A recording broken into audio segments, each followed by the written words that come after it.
জিম্বাবুয়ের বিপক্ষে সিরিজটা ছিল বিশ্বকাপের প্রস্তুতির শুরু, কিন্তু সিরিজ জিতলেও টি-20-র খোরাক মেটেনি সেই সিরিজে।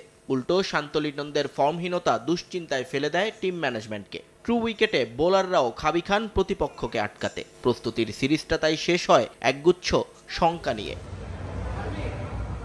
যদিও টিম ম্যানেজমেন্ট কখনোই মানতে চায়নি সে শঙ্কার কথা, বরং আত্মবিশ্বাসের বুলিয়া উড়ে গেছেন সব সময়। এবার পরীক্ষার পালা। হিউস্টনের প্রে রিভিউ ক্রিকেট কমপ্লেক্সে যুক্তরাষ্ট্রের বিপক্ষে নামার আগে দুটো অনুশীলন সেশন পেয়েছে টাইগাররা। সেখানেই শিষ্যদের শেষবারের মতো ঝালিয়ে নিয়েছেন কোচিং প্যানেলের সদস্যরা।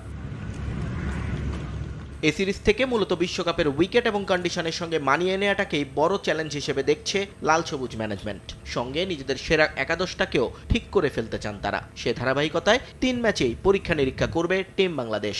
প্রথম ম্যাচে আরও একবার ওপেনিংয়ে ফিরতে পারেন লিটন দাস। তানজিদ তামিমকে বিশ্রাম দিয়ে সৌম্যর সঙ্গে তার জুটিটাকেও বাজিয়ে দেখবেন হাথুরু। সঙ্গে শান্তর একটা ভালো ইনিংসেরও অপেক্ষায় তারা।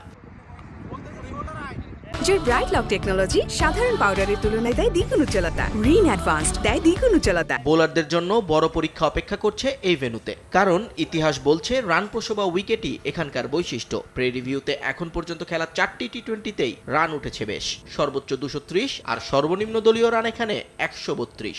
টস খুব বড় ফ্যাক্টর হবে না, কারণ পরিসংখ্যান বলছে আগে পরে ব্যাট করে জয়ের সংখ্যাটা এখানে সমান সমান। প্রথম ইনিংসে যখন গড়ে রান আসে 172, তখন দ্বিতীয় ইনিংসে রানের পরিমাণ 161।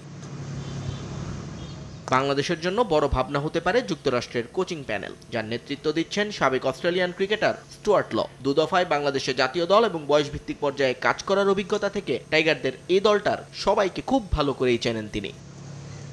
নিয়ন মোহাইমেন, সময় সংবাদ।